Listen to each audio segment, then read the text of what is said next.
Well, good morning, everyone. Good morning. Hope you guys are doing well. We are in our, what number city is this?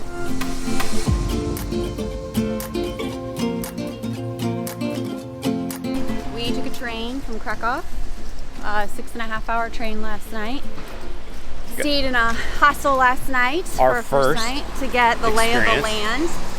And now we're walking to breakfast to get some coffee and some protein and have a nice space to do some work for a while. Yeah, Sarah found a cool co-working cafe. Well, I mean, let's hope so. We haven't been there yet. It's a little rainy here. The weather's turned a little bit, so it's a little bit cooler. But we're excited to get some work done. We're excited to get some food in us and kind of figure out what we're going to do here. See what the day holds. So we'll check in with you guys later, and that's all I have to say. Do you have anything else? I do not. Okay, bye.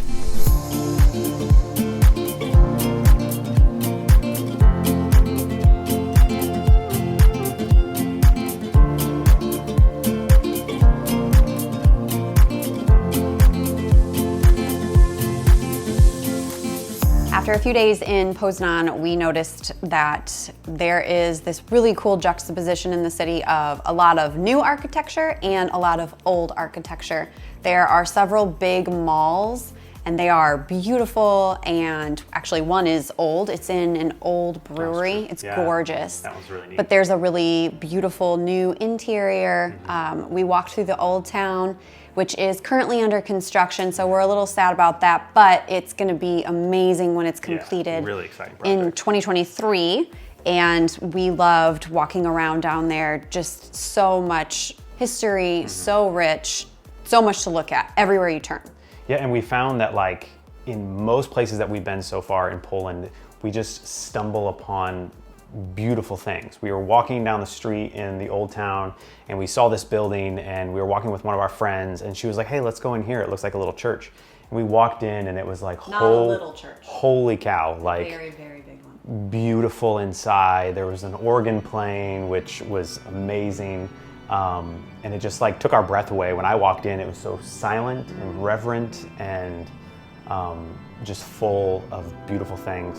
And we've loved being able to stumble upon some of those surprises.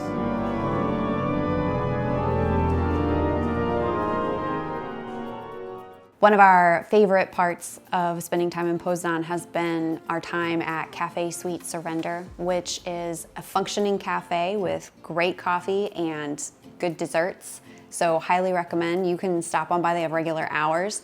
It also functions as a community center for Polish people and for currently displaced Ukrainians to go and learn about Polish classes, to get help connecting into the community. Recently they had mental health services provided for free for displaced people.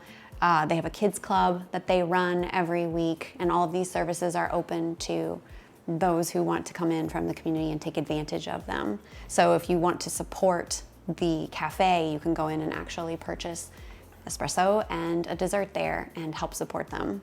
And it was really neat because we got to connect with old friends and new friends that are both being served by the cafe and also engaging in serving at the cafe. And so it was just really neat to be able to reconnect with some of those people and also just be able to visit and have dinner with some of our friends who are in Poznań. And I think one of the highlights, at least for me as a musician, is they had a talent show on one of the nights that we were visiting. I'll be honest, like my first perspective going in was like, okay, I've been to a lot of talent shows. Sometimes the quality is not great. And every single one of them blew me away. I mean, we were in this like small room, there was 30 people, and these people could perform. And they were so good. And the singers were great, the musicians were great, and it was just a really fun time to be able to honestly celebrate them, celebrate their talent, and have this community kind of feel of just, I don't know, it felt like a breath of fresh air in some way. Well, that's another thing we love about the cafe is that it serves the whole person. Yeah. So while there are resources provided there for Ukrainians and displaced people and Polish people in the community, there are also opportunities to just engage in things that fill your cup. Yeah. So talent shows where you get to showcase the gifts that you have been given and just have a lot of fun, laugh, and cheer other people on. Yeah, we've had a great time just here in Poznań. We look forward to what the rest of our time looks like. And especially, I think for us, Poznań has been a place for people. And we just especially loved connecting with the people here and visiting old and new friends.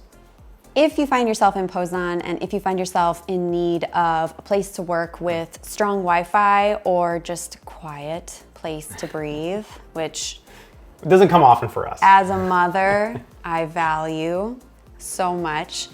A friend of ours who's currently living in Poznań introduced us to a reading room that is free to use. You do have to register for a day pass, but they have free Wi-Fi and it is beautiful. It is Belle's Library out of Beauty and the Beast, and it is quiet and full of natural light, and it's based in a university, the local university. It's a resource room for students, but also people in the community can use it. So, pro tip, if you need a quiet place to go, this is the place for you. We'll drop a link to it in the comments. Also, if you want more pro tips, you should like and subscribe to our channel so that we can give you more tips.